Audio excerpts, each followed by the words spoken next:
welcome to another video. So I have decided to do my ranking all of Sarah J Maas books. I have gone through all of my rankings and I have decided what order I've put the books in. Now I am going to caveat this. I was a much more generous rater in 2020, 2021 and 2022. I read Throne of Glass. I've only read Throne of Glass once, like the full series, and that was in 2021. So all of my ratings are fairly high, I think, for Throne of Glass. So these are like kind of what I rated at the time. I may have some thoughts as we go through. I use Corpile as a rating system. If you don't know, that is a rating system designed by G at Book Roast, where you rate a book on 7 different attributes and then it works out a score out of 10, which equates to a star rating. I'm going to go through these ones with the Corpile mark out of 10 that I gave them, but I will also kind of like I have got them split into, well, 4 stars, 4.5 stars and 5 stars. I haven't given Sarah J Maas anything under a 4 star apparently. So let's just get straight into it. With saying all of that, the first book I don't have an actual ranking for reasons best known to my laptop. I don't have my 2021 or 2022 Corpile spreadsheets. I don't know what I did with them. I have the 2021 spreadsheet, but it is blank. I've clearly deleted everything in it or copied it and lost the other one. 2022, I don't know where it's gone. I clearly have deleted it at some point. So I don't actually have my Corpile rankings for the first book. All I have is what I wrote in here as in my like, so normally, let me show you, normally I was writing full reviews on these. For this first book, this is what I wrote. It was a reread and I wrote, enjoyed this more than first reading. Very helpful. Well done, past Jennifer. Great work. But that first book, my least favourite, is A Court of Frost and Starlight. So on my last read, which was in 2022, I believe, yeah, at the end of 2022, I gave this one 4 stars. Now on Goodreads, I had originally rated it 3 stars and I upped it to 4 stars on a reread. I personally, with hindsight, I think I was being overly generous. I think this is probably nearer a 3 star. Like I said, I don't know what Corpile it got, but I know it will be my least favourite. I just don't really think this book adds anything to the overall story. It's a very lovely winter novella. And yes, I know people go, oh, but it bridges the gap between Aqua War and Silver Flames. Yeah, but I mean, does it? Like, I don't think this adds anything to the overall story arc. I think this is a nice to read once, but I don't think this is like essential reading in the whole series. So for that reason, it is at number 16 in this ranking. In at number 15, I gave this one 8.43 on Corpile, which is a high 4 star. So should just say on Corpile, if you get over a 9, it's 5 star. And I've split this as an 8.5 or above is a 4.5 star. I believe on G's Corpile, she does it as like 8 and above as a 4.5, but I'm doing it as 8.5 and above because I'm being super strict with these ones, because otherwise everything would be like a 4.5 star. So a very high 4 star, Throne of Glass.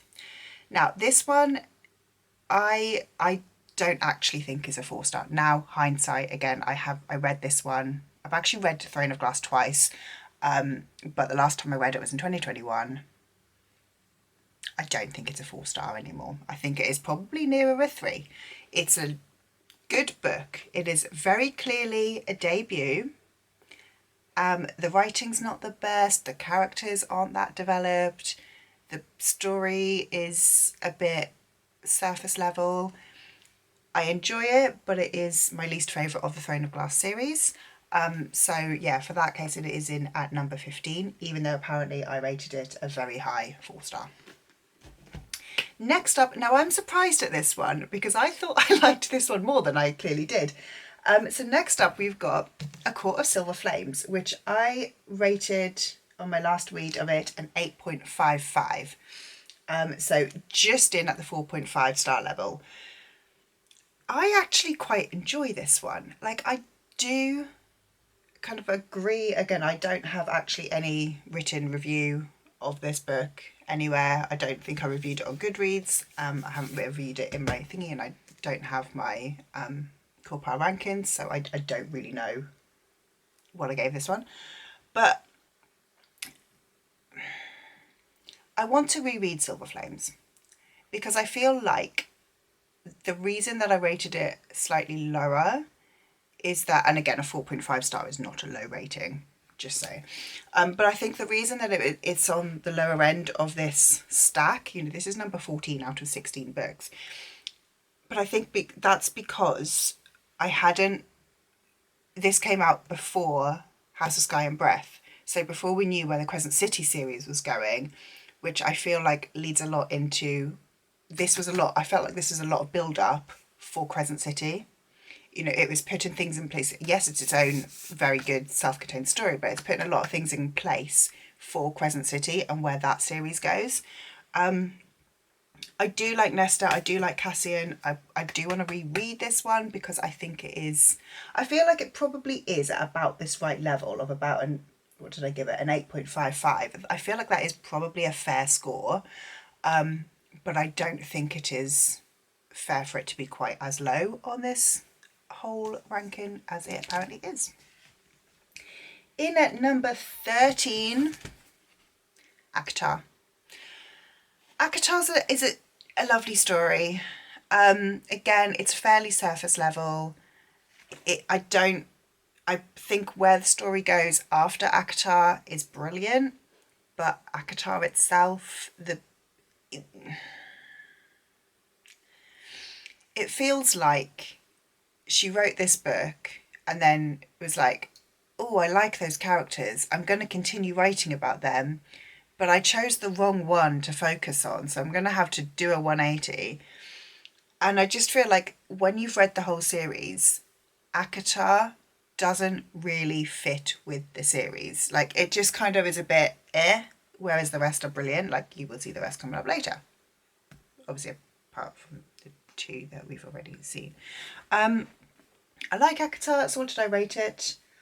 8.57, again, a solid 4.5 stars. And again, I think that is a fair rating. It's just not.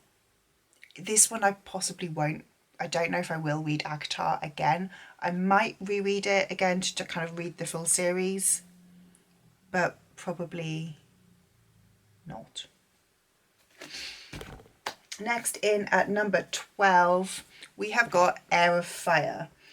So, Heir of Fire, I'm going to actually read my review on this one.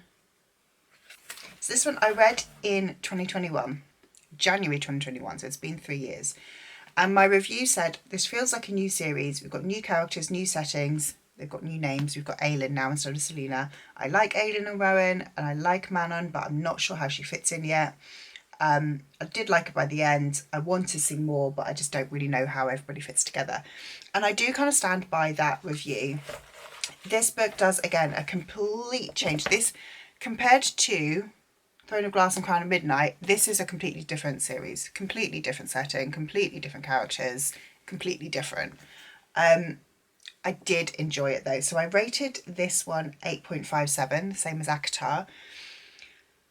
I really enjoy where the series goes from Heir of Fire, but I feel like Heir of Fire is one where you need to trust the process and you need to just keep on reading rather than it being a book where you're like, yes, loving this. And next in at number 11, the book that everybody loves to hate, Tower of Dawn. So Tower of Dawn, I feel like Tower of Dawn is very underrated. So I rated it also an 8.71. No, that's a new one. 8.71. So it is a slightly higher you know, it's a very high 4.5 stars. Again, a 9.00 is a 5-star. I think the issue that people have with Tower of Dawn is that it came out when people wanted Kingdom of Ash. You've read Empire of Storms? You've read Empire of Storms, the cliffhanger at the end of that, you waited 2 years, and you got this. I can see why people are salty about it. But I think Tower of Dawn is really good. I definitely do not understand why people skip it, because I think there's so many important things in it.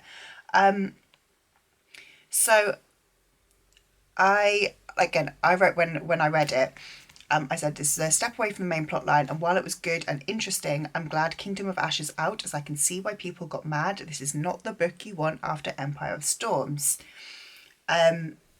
Which, you know, yeah, I do think is a fair comment. I really enjoyed it.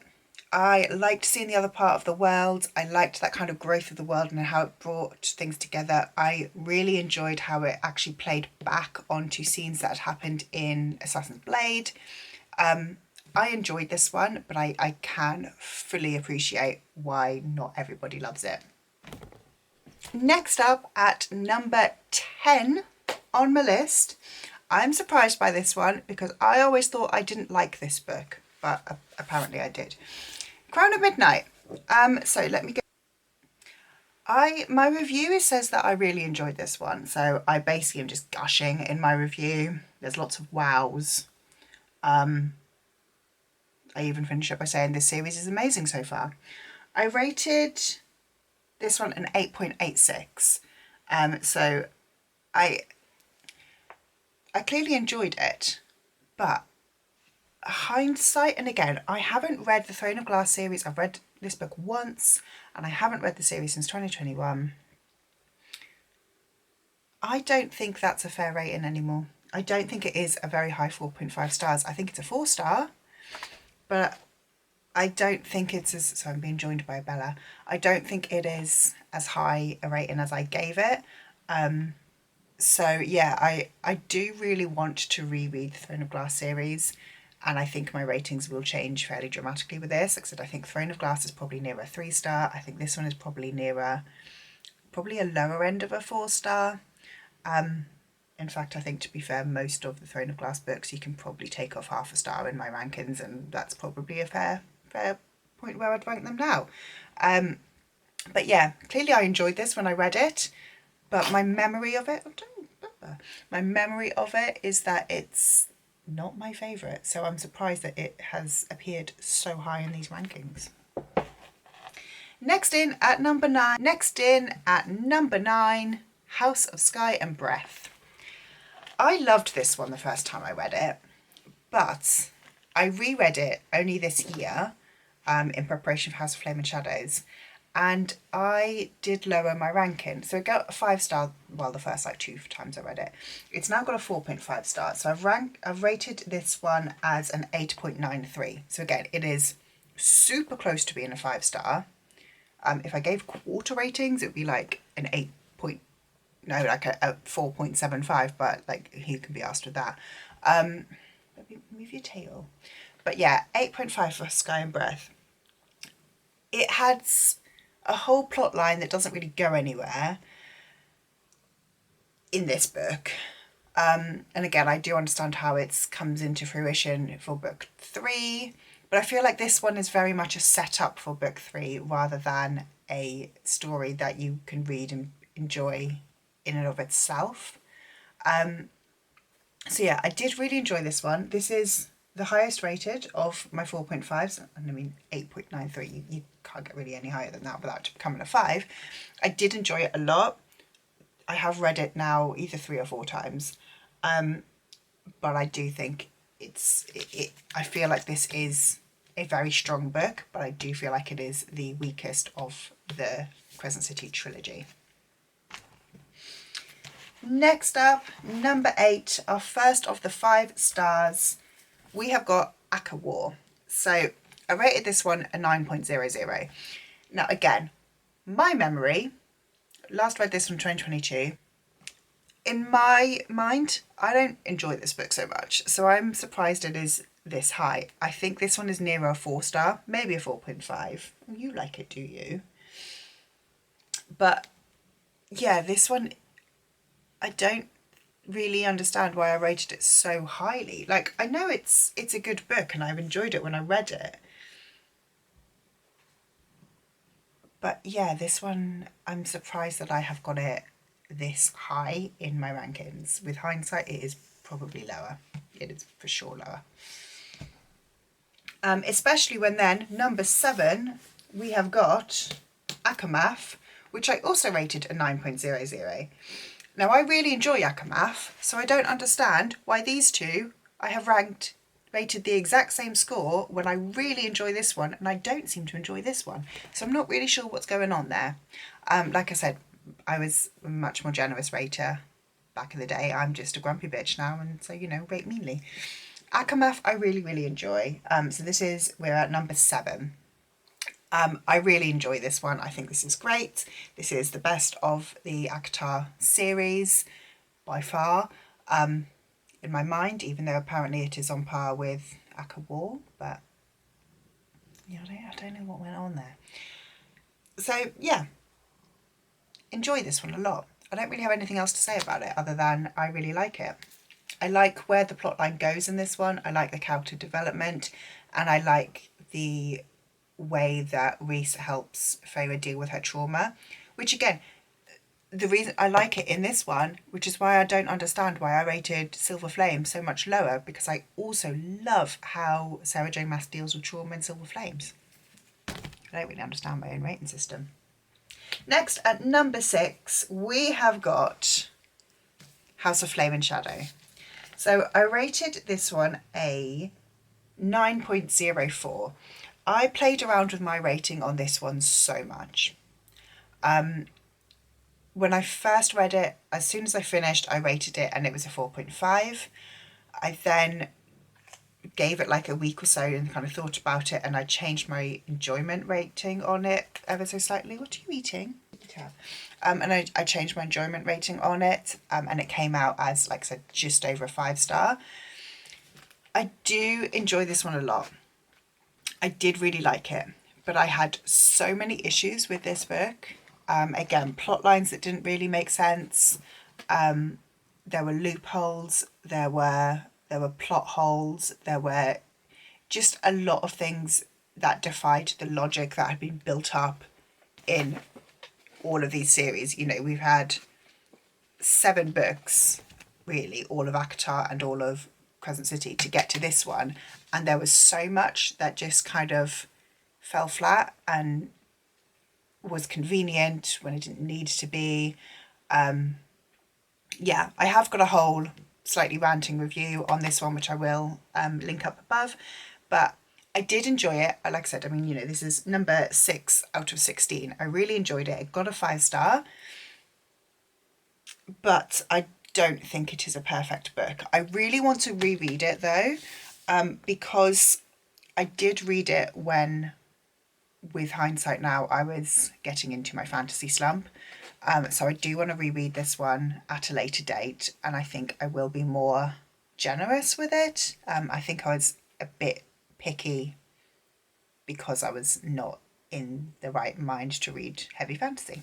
But number 6. Okay, we are into the top 5. So in at number 5, Empire of Storms. So I rated this one a 9.42, super high rating. My review said that this book seemed to be the build-up to the finale.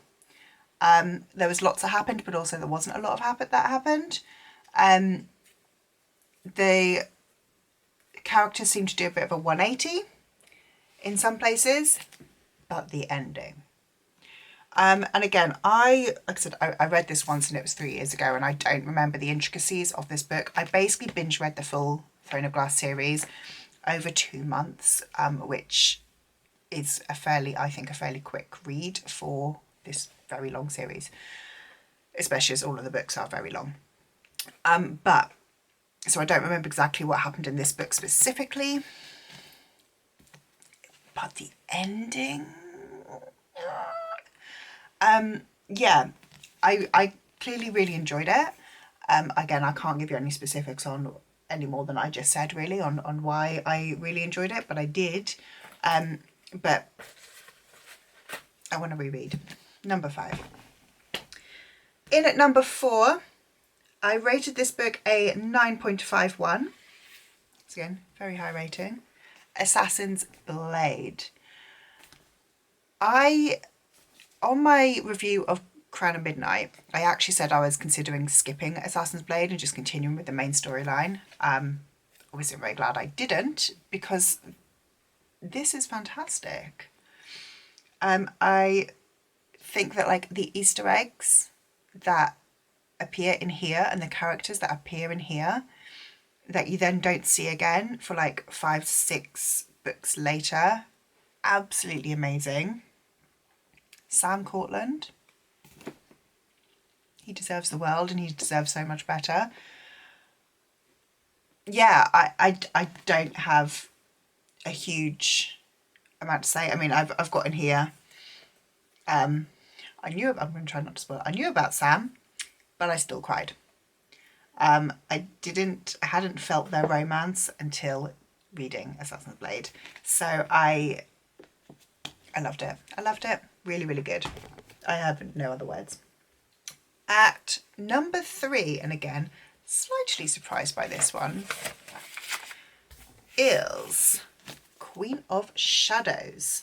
So my review on Queen of Shadows, I've said I love everything about this book. The characters are really starting to tie together. I feel like and I really like the crossings and the hidden people. I'm really excited to have a lead reunited with Aelin, and I really enjoy Lysandra. So again, I think this one is where, for me, the plot started to tie together. So like I said, when I'd read Air of Fire, things were just feeling a little bit confusing, but everything seemed to tie together in Queen of Shadows, and yeah, I really enjoyed it. I gave this one a 9.71. Actually, same rating as I gave the next book, but enjoyed this one a lot. Speaking of, also at 9.71, I gave Kingdom of Ash. This behemoth 1,000-page book, I loved it. I cried my eyes out at various points throughout this one. I said, my review says, I think the fact I read this in 2 days is evidence of how good it is. What the hell was wrong with me? I read a 1,000-page book in 2 days. Uncontrollably sobbed at a certain point. I could read more spin-offs. I want to know about the Fae and the Wolves. I want to know how the king kept Erewhon at bay. I want more of Manon and the Witches. I loved everything about this book. Fantastic end to a fantastic series. Again, hopefully I wasn't spoiling anything in there. Clearly I read this one very, very quickly. I don't remember any intricacies of it other than the very, very sad points. But I am very excited to reread this series. I'm now even more excited to reread Throne of Glass eventually. Sometime this year, I think. So, you can probably guess what book is left. In at number 1, there is only one place for it. House of Earth and Blood. This book is incredible. I gave this one a 9.79 when I reread it this year. So for me, in a fantasy slump, to be given this book a 9.79 just kind of tells you how much it is just perfection. Yes, there is info dumpy and boring world building at the start, but I feel like you can just read through that and it's fine. The characters, this book has, I think, the best characters in any of the series. They are relatable on so many levels. I love the setting. I love the romance. I actually enjoy it being a slow burn. I love it. I don't have any words. I have nothing more to say other than I loved it. That is all. That is my ranking of all of Sarah J Maas's books. pretty much. J Maas books. Let me know your thoughts. Do you agree? Do you disagree? Are there any that you are wildly surprised at? I definitely had got a few surprises in this list. I was not like aware that some of these books would appear where they appeared. That sounds very weird, but yeah, there was some that I was just like, you're a lot lower than I thought you'd be, or you're a lot higher than I thought you'd be. But yes, let me know your thoughts. What one is your favourite Sarah J Maas book? If you've read them. If you haven't read them, are you gonna? Get on it. But thank you so much for watching this video. If you liked it, please leave me a like, subscribe down below, and I will see you in the next one. Bye.